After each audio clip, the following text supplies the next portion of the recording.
আজ শনিবার। আজকে গোল্ডির স্কুল নেই, ছুটি। অলিরও 6:30টার মধ্যে কোনো টিউশন নেই, ছুটি আছে। তাই আজকে 5:30টার মধ্যে কিন্তু ঘুম থেকে উঠবারও কোনো তাড়াহুড়ো ছিল না।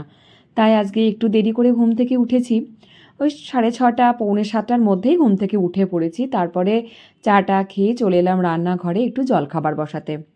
জলখাবারে একটু করে নিচ্ছি একটু মটরশুঁটি, আলু, টমেটো, কালো জিরে ফোড়ন দিয়ে। এই তরকারিটা দিয়ে মুড়ি খেতে বেশ ভালো লাগে।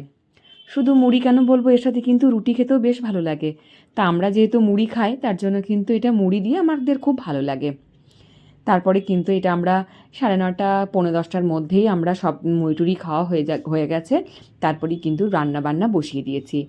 আর অন্যান্য ছুটির দিন থাকলে আমি এত তাড়াতাড়ি রান্নাবান্না বসাই না, সেদিন একটু আমার নিয়মের ব্যাঘাত ঘটে।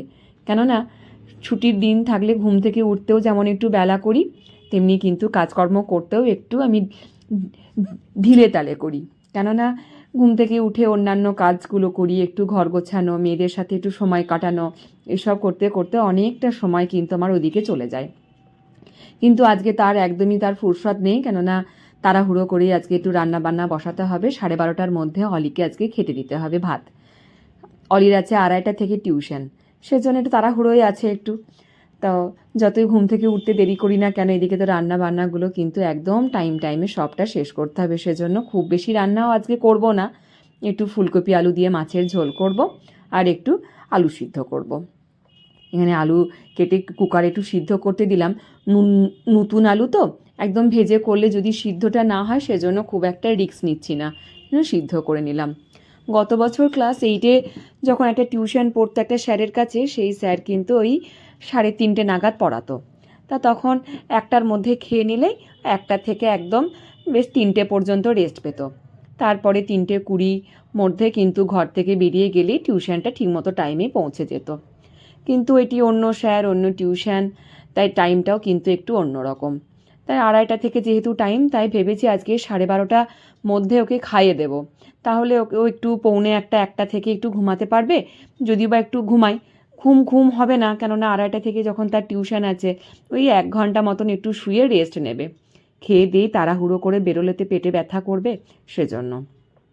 তাই আজকে ওর বাবা পেঁয়াজ কলি এনেছিল, সেই পেঁয়াজগুলিগুলোকে একটু ভেজে নিয়ে নতুন আলু সিদ্ধর মধ্যে ভালো করে মেখে দিলাম।